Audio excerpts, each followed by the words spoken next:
إن الحمد لله نحمده ونصلي على رسوله الكريم أما بعد أعوذ بالله السميع العليم من الشيطان الرجيم من همزه ونفخه ونفسه بسم الله الرحمن الرحيم وهو الذي أنشأ جنات معروشات وغير معروشات والنخل والزرع مختلفا أكله والزيتون والرمان متشابها وغير متشابه كلوا من ثمره إذا أثمر وآتوا حقه يوم حصاده ولا تسرفوا إنه لا يحب المسرفين۔ تفسیر القرآن کے سبق میں آج انشاءاللہ سورۃ الانعام رکوع نمبر 17 پڑھیں گے۔ پہلے اس کا لفظی ترجمہ دیکھتے ہیں، پھر انشاءاللہ اس کی تفسیر پڑھیں گے۔ وَهُوَ الَّذِي، اور اللہ وہی ہے، الَّذِي جس نے، انشأ پیدا کیے، جنات باغات، معروشات چھتریوں پر چڑھائے ہوئے، وغیر معروشات اور نہ چھتریوں پر چڑھائے ہوئے، والنخل اور کھجوروں کے درخت، والزرع اور کھیتی، مختلفاً مختلف ہیں، اکلہ اس کے پھل، والزیتون اور زیتون، والرمان اور انار بھی پیدا کیے، متشابہن متشابہت رکھتے ہیں، ایک دوسرے کے ساتھ ملتے جلتے ہیں، وغیر متشابہ اور کچھ ایسے ہیں جو ایک دوسرے سے ملتے جلتے نہیں ہیں۔ کلو تم سب کھاؤ، من ثمرہ اس کے پھل سے، اذا اثمر جب وہ پھل دے، وآتوا حقہ اور تم سب دو اس کا حق، یوم حصادہ اس کی کٹائی کے دن، ولا تسرفوا اور نہ تم سب اسراف کرو، انہ بے شک وہ، لا یحب المسرفین نہیں پسند کرتا اسراف کرنے والوں کو۔ ومن الانعام اور پیدا کیے چوپاؤں میں سے، جانوروں میں سے، حمولتاً بوجھ اٹھانے والے، وفرشا اور زمین سے لگے ہوئے، کلو تم سب کھاؤ، مما اس سے جو رزقکم اللہ رزق دیا تمہیں اللہ نے، ولا تتبعوا اور نہ تم سب پیروی کرو، خطوات الشیطان شیطان کے قدموں کی، انہ لکم عدو مبین بے شک وہ تمہارے لیے کھلا دشمن ہے۔ ثمانیۃ ازواج پیدا کی اس نے 8 قسمیں، من الضان بھیڑ میں سے، اثنین 2، ومن المعز اور بکری میں سے، اثنین 2۔ قل آپ کہو، آذکرین کیا 2 نر، حرما اس نے حرام کیے، ام الانثیین یا 2 مادہ اس نے حرام کی ہیں، ام مشتملت یا وہ بچہ جو مشتمل ہے یا جو اٹھایا ہوا ہے، علیہ اس پر، ارحام الانثیین رحم 2 ماداؤں کے، مادہ کے جو رحم میں ہے وہ اس نے حرام کیا ہے۔ نبئونی خبر دو مجھے، بعلم کسی علم کے ساتھ، ان کنتم صادقین اگر ہو تم سچے۔ ومن الابل اور اونٹوں میں سے، اثنین 2، ومن البقر اور گایوں میں سے،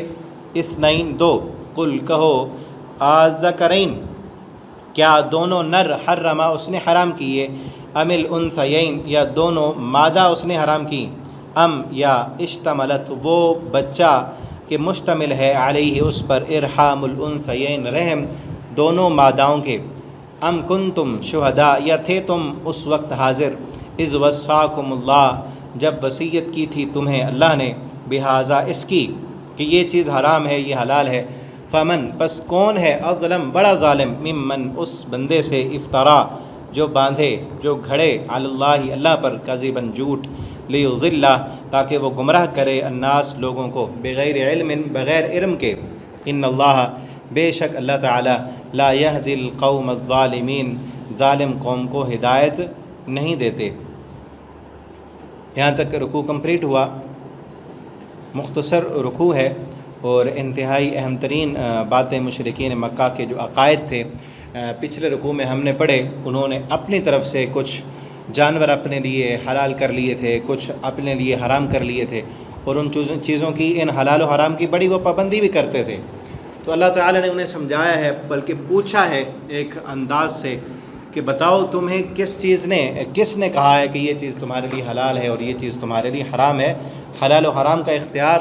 تو اللہ رب العالمین کے پاس ہے۔ اور پھر اس رکوع کے شروع میں وَهُوَ الَّذِي أَنشَأَ جَنَّاتٍ اللہ نے اپنا تعارف پیش کیا ہے۔ اس طرح کا تعارف اسی صورت میں ہم پیچھے پڑھ بھی آئے ہیں۔ 7ویں پارے کا جو آخری رکوع تھا اس سے پہلے والا رکوع، اس میں اسی طرح کی اللہ رب العالمین نے اپنی نباتات جو ہے زمین کا سبزہ اور سورج چاند ستارے اللہ تعالیٰ نے اپنی جو قدرت ہے اس کے دلائل دے کر اپنی ذات کو پہچاننے کی طرف دعوت دی ہے۔ اب وہی اللہ تعالیٰ کی قدرت کے دلائل یہاں بھی دیے جا رہے ہیں اس آیت میں۔ وَهُوَ الَّذِي أَنشَأَ، اللہ وہ ذات ہے جس نے پیدا کی یہ باغات۔ دیکھو اللہ کو پہچاننا ہے تو اپنے ان باغات کو دیکھو، اس میں قسم و قسم کے پھل پھول اناج، اس کو کون پیدا کرنے والا ہے؟ اب دیکھیں نا، وہاں بھی شاید یہ بات میں نے کی تھی کہ ایک دانہ مٹی میں ہم جسے ڈالتے ہیں، اسی ایک دانے سے پورا پودا، پورا درخت اگانے والا کوئی دنیا کی مشینری اور کوئی دنیا کی طاقت یہ کام نہیں کر سکتی۔ یہ اللہ کی کامل قدرت کے ساتھ ہوتا ہے۔ دنیا کے جتنے بھی انجینئر ہیں وہ پہلے مٹیریل بناتے ہیں، مٹیریل بنانے کے بعد پھر ان کو جوڑتے ہیں تو پھر ایک چیز، ایک ڈھانچہ، ایک چیز بن جاتی ہے۔ لیکن اللہ رب العالمین ایک دانے سے، آپ دیکھیں مٹی میں کیا ہے، مٹی میں نہ مٹھاس ہے، نہ مٹی میں رنگ ہے، نہ پانی میں رنگ ہے، رنگ کہاں سے آتا ہے، اور مختلف پھولوں کے اندر خوشبو کہاں سے ڈالی جاتی ہے، اور ان کا رنگ کہاں سے پیدا کیا جاتا ہے، اور ان میں مٹھاس پھلوں کے اندر کہاں سے ڈالی جاتی ہے، ذائقہ کہاں سے ڈالا جاتا ہے، یہ ساری اللہ رب العالمین کی کامل قدرت ہے۔ اور باغات ایسے چھتریوں پر چڑھا ہے۔ معروش جو ہے، معروشات اس کا مادہ عرش سے ہے، عرش جس کا معنی بلندی ہے، کہ ایسے باغات جو اٹھائے ہوئے ہیں، جو چھتریوں پر، یعنی اوپر کو بیلیں ان کی اٹھتی ہیں اور اوپر چھتریاں سی بن جاتی ہیں، جس طرح جو ہے انگور کی بیلیں ہوتی ہیں، اور اسی طرح کئی بیلیں جو ہے وہ سبزیوں کی ہوتی ہیں، مثلا کدو ہو گئے، توریاں، کریلے، اور اس طرح کی کئی اور سبزیاں معروشات جو جن کی بیلیں اوپر کو چڑھ جاتی ہیں، اور اس طرح کئی قسم کے پھول بھی ہوتے ہیں جن کی بیلیں جو ہے وہ اوپر کو اٹھی ہوتی ہیں اور چڑھی ہوتی ہیں۔ معروشات چھتریوں پر چڑھائے ہوئے، وغیرہ معروشات اور چھتریوں پر نہ چڑھائے ہوئے، یعنی وہ پھل، وہ درخت کہ جو اپنے تنے پر خود کھڑے ہوتے ہیں، جیسے آم کا درخت ہو گیا، مالٹے کا، کنوں کا، سیب، انار، ٹھیک ہے، یہ سارے باغات اس میں آگے غیر معروشات، کہ یہ کس نے بنائے، یہ چھتریوں پر چڑھائے ہوئے پھل کس نے بنائے، یہ پودے کس نے اگائے، اور بغیر چھتریوں پر چڑھائے ہوئے درخت پھلوں والے وہ کس نے تمہارے لیے پیدا کیے۔ والنخل، ان میں سے کون سے؟ والنخل، کھجوروں کے درخت، والزر، اور کھیتی، قسم و قسم کی کھیتی جو تمہارے جانوروں کے کام آتی ہے اور تم خود اسے کھاتے ہو۔ مختلف ہیں اکلہ، اس کے پھل، کہ ان پھلوں کو دیکھو کس طرح مختلف قسم کے ہیں، ان میں کس طرح کی کئی جو ہے، والزیتون، زیتون بھی، والرمان، اور انار بھی اسی نے پیدا کیے، متشابہن، ایک دوسرے کے ساتھ کچھ ایسے ہیں جو متشابہت رکھتے ہیں، وغیرہ متشابہ، جو ایک دوسرے سے ملتے جلتے نہیں ہیں۔ اس میں بھی اللہ رب العالمین کی کمال قدرت ہے، اللہ رب العالمین کی حکمتیں ہیں اور اللہ کی کاریگری ہے۔ کچھ ایسے پھل ہیں جو ایک دوسرے سے ملتے ہیں، اب ان میں سے بھی دیکھیں نا، کئی ایسے ہیں جو ایک دوسرے سے ملتے ہیں، شکل کے اعتبار سے ایک دوسرے سے ملتے ہیں، لیکن ذائقے کے اعتبار سے ایک دوسرے سے نہیں ملتے۔ جس طرح آپ دیکھیں کہ سیب اور انار ایک دوسرے سے ملتے ہیں، انار بھی لال رنگ کا اس کا چھلکا ہوتا ہے اور سیب بھی لال رنگ کا ہوتا ہے، لیکن ان دونوں کو کاٹا جائے، سیب اندر سے سفید ہوتا ہے اور انار کے اندر لال رنگ کے دانے ہوتے ہیں، بظاہر ملتے ہیں لیکن دیکھنے کے ساتھ تو مل رہے ہیں، لیکن جب کھایا جائے اندر اور ہے، وہ اور ہے۔ متشابہن، بہت متشابہت رکھتے ہیں، کہ ہوتا بھی ایک جیسا ہے وزن میں اور اپنی شیپ میں، انار اور سیب ایک جیسے ہیں، لیکن غیر متشابہ جب اسے توڑا جائے اور کھولا جائے، غیر متشابہ ایک دوسرے سے نہیں ملتے۔ اور اسی طرح پھر ایک ہی پھل کو اگر دیکھیں، انار دیکھیں، مثلا انار کی کئی قسمیں ہیں، ٹھیک ہے نا، ایک انار کا دانہ، دو دانے انار کے آپ توڑ لیں جو ایک ہی جیسے ہیں، ان کے دانے آپس میں مکس کر لیں، پھر ان کو اٹھا کر کھائیں تو غیر متشابہ، متشابہت رکھنے والے نہیں ہیں، ایسے پتہ چلے گا، آپ کو پتہ نہیں چل سکے گا کہ کس انار کا دانہ میں نے اٹھایا ہے اور کھایا ہے۔ اور اسی طرح جو ہے متشابہت ہو گئی، اب کئی، ایک انار کھٹا ہے ایک میٹھا ہے، ان کے دانے آپ ملا لیں، ان کو کھائیں تو فوراً پتہ چل جائے گا یہ فلاں دانے کا تھا، یہ میٹھا یہ کھٹا ہے۔ تو اس میں کس کی کاریگری ہے، کس کی کمال قدرت ہے، اور کون ہے جو اس انار کے دانے میں، آپ دیکھیں نا، ایک ہی باغ میں سیب کا درخت بھی لگا ہوا ہے، اسی باغ میں آم کا درخت بھی لگا ہے، اسی باغ میں کنوں کا درخت بھی لگا ہے، اسی باغ میں انگور بھی لگے ہیں اسی باغ میں، انار بھی لگے ہوئے ہیں، اب نیچے مٹی ایک جیسی ہے، پانی ایک جیسا مل رہا ہے، اوپر سے دھوپ بھی ایک جیسی آ رہی ہے، اور ایک ہی بندہ ان کی خدمت کرنے پر معمور ہے، لیکن ان کو دیکھیں کہ سیب کا ذائقہ اور ہے، سیب کا رنگ اور ہے، انار کا رنگ اور ہے، انگور کا رنگ اور طرح کا ہے، مالٹے اور کنوں کی شیب اور ہے، اس کا رنگ اور اس کے اندر پانی، اس کے اندر مٹھاس، اس کا ذائقہ اور طرح کا ہے۔ یہ کون ہے جو ساری کاریگری کرنے والا ہے اور کس لیے کرنے والا ہے؟ یہ سارے ایسے ہی بنا لیے، صرف بن گئے، خود بخود بن گئے، اور بنانے والے کا کوئی مقصد نہیں ہے۔ تم اپنا مکان بناتے ہو تو ایک اینٹ اس کے اندر بے مقصد نہیں رکھتے، اس کاریگر نے، اس پوری کائنات کو بنانے والے نے بغیر مقصد کے بنا دی۔ افحسبتم انما خلقناکم عبثا وانکم الینا لا ترجعون، کہ تمہیں عبث بنا دیا، بے فائدہ، بیکار اس دنیا میں بنایا، اور تمہارے لیے یہ جو پوری کائنات، اس کا سرکل، اس کا سسٹم چل رہا ہے، سورج تمہیں دھوپ دے رہا ہے، ہوا چل رہی ہے، پانی ہے، سمندر ہیں، اور سیارے ستارے سب تمہاری خدمت پر معمور ہیں، کیا یہ بے فائدہ بنا دیے؟ اس کے بنانے کا کوئی مقصد نہیں، اس کا مقصد یہ ہے کہ یہ ساری چیزیں تمہارے لیے بنائیں۔ ابھی اگلی آیت میں اور چیزیں بھی آ رہی ہیں، یہ ساری ان سب کو تمہارے لیے بنایا ہے، اور تمہیں جو ہے وہ اللہ رب العالمین نے اپنی عبادت کے لیے بنایا ہے، تو اسی لیے اسی رب کے بن جاؤ، اور اسی اللہ رب العالمین کے سامنے جھکنے والے بن جاؤ۔ جس طرح یہ پوری کائنات تمہاری خدمت کر رہی ہے اور اپنا مقصد پورا کر رہی ہے، تم بھی اپنے خالق اور مالک کا مقصد پورا کرو، اور وہ کیا ہے؟ کلوا من ثمرہ، اس کے پھلوں سے کھاؤ، اذا اثمر، جب اس کے پھل پک جائیں، وآتوا حقہ، اس کا حق بھی دو، کہ یہ تمہارے نہیں ہے، صرف اللہ نہ چاہے تو تمہیں پھل، ان باغوں کے پھل تم نہ لے سکو، یہ تمہاری کھیتیاں اناج نہ دے سکیں، یہ سب جل کر راکھ ہو جائیں، تو کھانے کے بعد اللہ کا شکر بھی ادا کرو۔ اس شکر کے دو طریقے ہیں، ایک طریقہ یہ آتوا حقہ یوم حصادی، کہ جب ان پھلوں کی کٹائی کرو، اس فصل کو کاٹو تو اس رب کا حق ادا کرو، اور دوسرا کہ اپنی جسم کا شکر ادا کرو، کہ جس پھل کو کھانے سے، جو اناج کھانے سے تمہیں طاقت ملی ہے، اب اس طاقت کو اللہ کی فرما برداری میں استعمال کرو، اللہ رب العالمین کے سامنے جھکو، نماز پڑھو، اور اس کے احکامات پر عمل کرنے والے بن جاؤ۔ یوم حصادی، یہاں سے کھیتی میں اللہ رب العالمین کا حق ادا کرنا ضروری ہے، چاہے وہ جو ہے باغ معروشات والے ہوں، یعنی بیلوں پر، چھتوں پر چڑھائے ہوئے، مثلا انگور اور سبزیاں، توری، کریلا، یہ اس طرح کے ہوں، یا ایسے باغات جن کی بیلیں زمین پر پھیلتی ہیں، جیسے خربوزہ ہو گیا، تربوز، اور موسم گرما کے جو ایسے پھل ہیں، اور دوسرے وہ پھل چاہے وہ درختوں پر قائم ہیں، مثلا کھجور، زیتون، انار، یا کوئی اور اس طرح کے، اور تیسرے نمبر پر جو بیان کی گئی کھیتی، جس کے اندر گندم ہے، چاول ہے، تو اس طرح کی، ان میں بھی اللہ رب العالمین کا حق نکالنا فرض ہے۔ مال میں اللہ کا سب سے بڑا حق جو ہے وہ زکوٰۃ اور عشر ہے۔ رسول اللہ صلی اللہ علیہ وسلم کے فرمان کے مطابق کہ ایسی زمین جس کو بارشوں اور چشموں وغیرہ سے، نہروں سے سیراب کیا جاتا ہے، کہ جس پر کوئی خرچہ نہیں ہوتا، اس میں عشر ہے، یعنی 10واں حصہ، 10 من میں سے 1 من اللہ رب العالمین کے راستے میں دینا ہے۔ اور ایسی زمین یا ایسے باغات، ایسے پھل، ایسی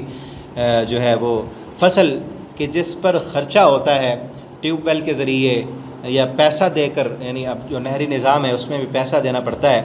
تو پیسہ جس پر خرچ کیا تم نے، دوائیوں پر خرچہ ہوا، تو اس میں سے نصف عشر ہے، یعنی 20 من میں سے 1 من ادا کرنا ہے، اور وہ کب دینا ہے؟ آتوا حقہ یوم حصادی، جس دن کٹائی کرنی ہے۔ زکوٰۃ تو یہ ہوتی ہے نا کہ کاروبار کرنے والا زکوٰۃ سال کے بعد دے گا، اب یہ فصل چاہے سال کے بعد اس کی کٹائی ہوتی ہے تو سال کے بعد دے گا، 2 سال کے بعد کسی فصل کی کٹائی ہو رہی ہے تو 2 سال کے بعد دے گا، 6 ماہ کے بعد کسی فصل کی کٹائی ہوتی ہے تو وہ 6 ماہ کے بعد دے گا، اور اگر کسی فصل کی کٹائی 3 ماہ کے بعد ہو رہی ہے تو 3 ماہ کے بعد دے گا۔ ٹھیک ہے، یہ کب دینا؟ آتوا حقہ یوم حصادی، جس دن فصل کی کٹائی ہونی ہے، پھل توڑنا ہے تم نے، تو یہ حق ادا کرنا ہے۔ جو نہیں کرتے، آج دیکھیں نا، اس وقت ہمارے ملک پاکستان میں قحط سالی ہے، چولستان میں جانور مر رہے ہیں، اور اسی قحط سالی، بارشیں نہ ہونے کی وجہ سے، اب تو اللہ کے فضل سے کئی علاقوں میں ہوئی ہیں، اللہ تعالیٰ مزید اپنی رحمتوں کی بارشیں ہمیں عطا فرمائیں۔ ان بارشوں کے نہ ہونے کی سب سے بڑی وجہ یہی ہے کہ ہم جو ہے مسلمان صاحب نصاب زکوٰۃ ادا نہیں کرتے، عشر ادا نہیں کرتے، وہ سمجھتے کہ سب کچھ ہمارا ہے، نبی کریم صلی اللہ علیہ وسلم نے فرمایا کہ جب لوگ زکوٰۃ نہیں دیں گے اللہ رب العالمین آسمان سے بارشیں برسانا بند کر دیں گے، اور آگے فرمایا کہ اگر اس زمین پر جانور نہ ہوں، یہ پرندے نہ ہوں، یہ حشرات اور عرض نہ ہوں، ان کو بھی پانی کی ضرورت ہے، تو اللہ رب العالمین آسمان سے ایک بوند بھی پانی کی نہ دیں۔ کب؟ جب لوگ زکوٰۃ نہیں دیں گے۔ ٹھیک ہے نا؟ آج دیکھیں کتنے اربوں پتی موجود ہیں لیکن اللہ کے راستے میں نکالتے ہوئے موت آتی ہے۔ شادیوں پر، فضول خرچیوں پر، اپنی ڈیکوریشن پر، اپنا نام اور اپنی ناک کو اونچا کرنے کے لیے سب کچھ ہے، لیکن اللہ کے راستے میں خرچ کرنے کے لیے نہیں ہوتا ہے ان کے پاس۔ اسی وجہ سے پھر مہنگائی کے طوفان آتے ہیں اور اللہ رب العالمین کی رحمتیں روٹھ جاتی ہیں۔ اور یہ مت سمجھو کہ ہم کسی کو دے کر احسان، اور دینا کن کو ہے اس کی تفسیر آگے سورہ توبہ میں آئے گی۔ اور یہ مت سمجھو کہ ہم احسان کر رہے ہیں، یہ واقعہ بھی ایک آگے آئے گا سورہ قلم میں، کہ ایک باپ تھا، وہ مختصر میں آپ کو بتاتا ہوں، وہ اپنا باغ اس کا تھا بہت زبردست، اس باغ کے 3 حصے کرتا، ایک حصہ وہ خود اپنے گھر بال بچوں کے لیے وہ استعمال کرتا، ایک حصہ دوبارہ باغ پر خرچہ کرتا، ایک حصہ وہ فقراء اور مساکین میں بانٹ دیتا۔ اس کا گزر بسر بڑا زبردست تھا۔ اب وہ بزرگ فوت ہو گیا، اس کی اولاد جوان ہوئی، تو اس نے کہا کہ ہمارے بابا جی تو پاگل ہی تھے، ایسے ان فقراء اور مساکین کو اٹھا کے دے دیتے ہیں آدھا مال، یہ کوئی پانی لگاتے ہیں، یہ کوئی محنت کرتے ہیں،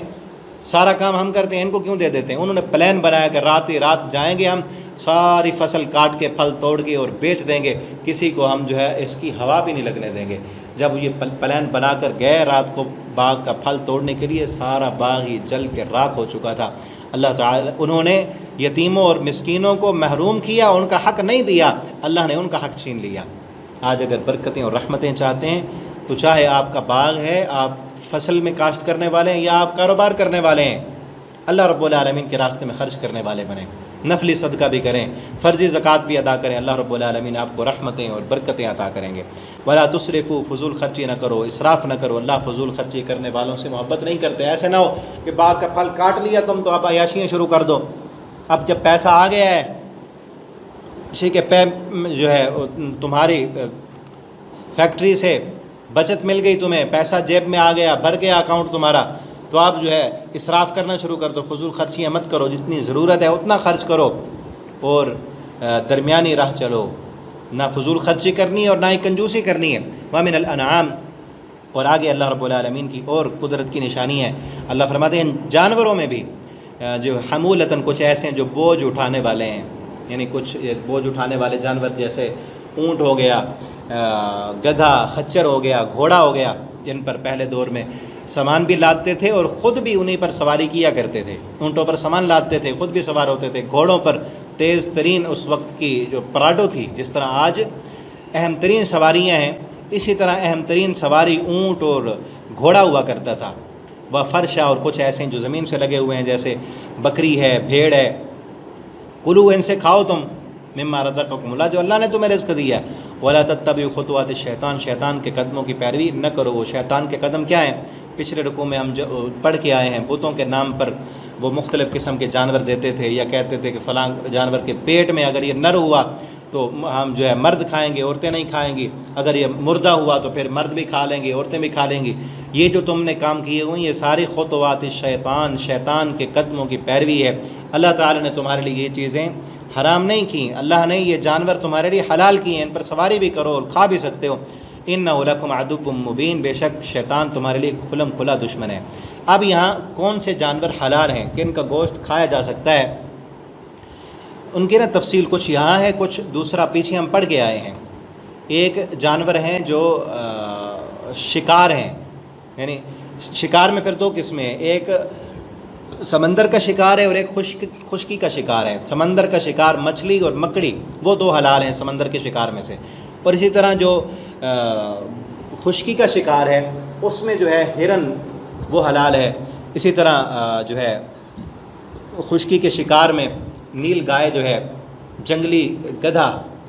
وہ جو ہے حلال ہے۔ اسی طرح گھریلو گدھا وہ حرام ہے۔ اور یہاں جو ہے وہ جانور جو پالتو جانور ہیں، جن کو انعام کہا جاتا ہے، جو پالتو جانور ہیں، یعنی گھر میں جن کو رکھا جاتا ہے اور ان کو لوگ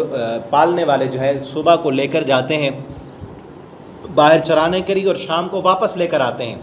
چرنے والے جانور، پالتو جانور، ان میں سے کون سے ہیں؟ وہ سارے حلال ہیں، یہاں پر آ رہے ہیں، اور ان میں پھر حدیث کے اندر نبی کریم صلی اللہ علیہ وسلم نے گدھے کو حرام قرار دے دیا۔ ثمانیہ 8 قسمیں پیدا کی۔ ازواج جو ہے ایک قسم کو کہتے ہیں، یعنی نر اور مادہ۔ نر جو ہے، نر کو بھی زوج کہا جاتا ہے، مادہ کو بھی زوج کہا جاتا ہے، یہ ایک قسم، نر کی ایک قسم اور مادہ کی ایک قسم۔ ثمانیہ یہ 8 ہیں۔ من الظان بھیڑ میں سے اثنین 2، یعنی ایک مذکر ہو گیا ایک مؤنث، یعنی بھیڑ اگر وہ نر ہے بھیڑ کا تو وہ بھی، اور مذکر مؤنث ہے اس کی تو وہ بھی، اثنین 2، ظان بھیڑ میں سے 2، والماعز اور بکری میں سے 2، یعنی بکرا اور بکری ہو گئے، بھیڑ اور بھیڑ کا نر جو ہے وہ ہو گیا، اثنین 2، 4 ہو گئیں۔ قل ان سے کہیں، یعنی 2 ظان کے ہو گئے اور 2 معز کے ہو گئے، 4 ہو گئے۔ قل آپ ان سے کہو، آذکرین ان دونوں کے نر حرم حرام کی اللہ نے، ام الانثیین یہ ان دونوں کی مؤنثیں اللہ نے حرام کی ہیں۔ اللہ نے کون سی چیز حرام کی ہے ان میں سے؟ تم جو کہتے ہو کہ اس کا نر ہوا تو حرام ہے، یا اس کا مادہ ہوا تو حرام ہے، یا اس کا نر بچے ترتیب کے ساتھ 3 پیدا ہو گئے تو اس کا جو ماں ہوگی وہ بت کے نام کی ہے، اس پر ہم سواری نہیں کریں گے، اس سے ہم جو ہے کوئی دنیا کے کام نہیں لیں گے۔ کس نے حرام کیا تمہارے لیے؟ ام مشتملت، یہ اگلی چیز، یا وہ بچہ، اشتملت جو مشتمل ہے علیہ اس پر، ارحام الانثیین ان دونوں کی مؤنث، یعنی بھیڑ کے پیٹ میں ہے، اس کے رحم میں ہے، یا بکری کے رحم میں ہے، وہ اللہ نے حرام کیا ہے۔ نبئونی خبر دو، بعلم کسی علم کے ساتھ بھی خبر دو، ان کنتم صادقین اگر تم سچے ہو، اگر تم سچے ہو تو خبر دو، یعنی کسی علم پر بھی۔ 2 چیزیں ہوتی ہیں نا دلائل دینے کی، ایک ہوتی ہے عقلی دلیل اور ایک ہوتی ہے نقلی دلیل۔ عقلی دلیل دو، اگر عقلی دلیل سے تم کہتے ہو کہ نر جو ہے وہ حرام ہے، تو کچھ نر تم کھاتے بھی تو ہو نا، نر تم کھا لیتے تو تمہاری عورت کے لیے حرام ہے، یا تم یہ کہتے ہو کہ اس پر سواری کرنا حرام ہے، اس جیسے جانور کی جو دوسرا ہے اس پر تو تم سواری کر رہے ہو، عقلی دلیل بھی نہیں بنتی۔ اور اگر نقلی دلیل کے ذریعے تم کہتے ہو کہ حرام ہے تو دکھاؤ کہاں نقل کیا ہوا ہے، قرآن کی کون سی آیت ہے، یا تورات میں ہے، کہاں ہے، اللہ نے کہاں کہا ہے کہ حرام ہے؟ نہ عقلی دلیل ہے تمہارے پاس، نہ نقلی دلیل ہے تمہارے پاس، تو اللہ کی حلال کردہ چیزوں کو تم کیوں حرام کرتے ہو؟ ان کنتم صادقین اگر تم سچے ہو تو بتلاؤ۔ 4 یہاں ہو گئے، 2 بھیڑ سے 2 بکری سے۔ اب وَمِنَ الْإِبِلِ اور اونٹوں میں سے اثنین 2، یعنی اونٹ اور اونٹنی، وَمِنَ الْبَقَرِ اور گایوں میں سے 2، گائے اور بیل نر اور مادہ 2 ہو گئے، 4 یہ ہو گئے۔ قل ان سے کہو، آذکرین کیا 2 نر حرم اس نے حرام کیے، امل یا دونوں انثیین مادہ، یا دونوں مادہ اس نے حرام کی، اس کا مذکر اللہ نے حرام کیا، اس کا مؤنث اللہ نے حرام کیا، یا جو وہ بچہ جو اونٹنی کے رحم میں ہے یا گائے کے رحم میں ہے وہ اللہ نے حرام۔ پیچھے ہم نے پڑھا نا، وہ کہتے تھے کہ اس جانور کے پیٹ میں جو ہے اگر یہ مذکر ہوا، نر ہوا تو ہمارے مردوں کے لیے ہوگا، ہماری عورتوں پر حرام ہوگا، اور اگر یہ مر جائے تو پھر عورتوں کے لیے بھی ہوگا، جو مردوں کے لیے بھی ہوگا۔ یا پھر وہ یہ کہتے تھے کہ 3 نر اگر مسلسل پیدا ہو گئے تو پھر اس کی مادہ کو جو ہم بتوں کے نام کا چھوڑ دیں گے، یا کسی کا کان کاٹ کر وہ بت کے نام کا چھوڑ دیتے۔ اس طرح پیچھے ہم پڑھا ہے، بحیرہ، صائبہ، وسیلہ، ہم، یہ ساری چیزیں انہوں نے اپنے بتوں کے لیے کی ہوئی تھیں۔ اللہ تعالیٰ فرماتے ہیں بتاؤ کس نے حرام کیا؟ ام کنتم شہداء یا تم اس وقت حاضر تھے، اذ وصاکم اللہ جب اللہ نے تمہیں یہ وصیت کی تھی کہ یہ کام کرنے ہیں، بہذا اس کی، فمن اظلم اگر تمہارے پاس کوئی دلیل نہیں ہے، نہ عقلی دلیل ہے نہ نقلی دلیل ہے، پھر سنو کون بڑا ظالم ہے، ممن اس سے، افترا علی اللہ کذبا جو اللہ پر جھوٹ باندھ دے۔ یہ تو تم نے جھوٹ باندھا ہوا ہے کہ اپنی مرضی سے کچھ چیزیں تم نے حلال کر دیں، اپنی مرضی سے حرام کر دیں، اپنی مرضی سے پھر اپنی اولاد کو بتوں کے نام پر ذبح کرتے ہو۔ پچھلے رکوع میں ہم پڑھا ہے نا کہ بتوں کو خوش کرنے کے لیے، اور اس وقت بھی میں نے بتایا تھا کہ جنات کو خوش کرنے کے لیے، مختلف قسم کے جادو اور ٹونے کرنے کے لیے لوگ جو ہے اپنے بچوں کو ذبح کر دیتے ہیں۔ یہ تو اللہ پر تم جھوٹ باندھ رہے ہو، اللہ نے یہ ساری چیزیں حرام نہیں کی۔ اللہ نے کیا چیزیں حرام کی ہیں وہ آگے آ رہا ہے، ان حرام کی اتنی تم پرواہ نہیں کرتے۔ یہ جو اپنی طرف سے تم نے رسم و رواج بنائے ہوئے ہیں ان کی بڑی تمہیں پرواہ ہے،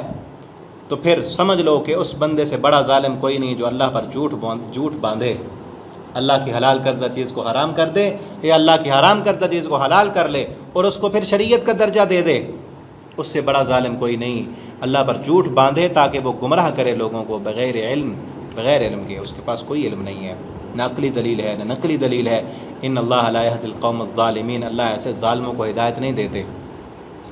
جو شریعت سازی کا اختیار اپنے پاس رکھ لیں۔ شریعت کو بنانا، یہ شریعت سازی ہے نا کہ یہ چیز حرام ہے، حلال و حرام کا اختیار تو اللہ رب العالمین نے کسی کو نہیں دیا، اللہ نے اپنے پاس رکھا ہے۔ اللہ کی مخلوق ہے نا، یہ ساری کائنات اللہ نے بنائی،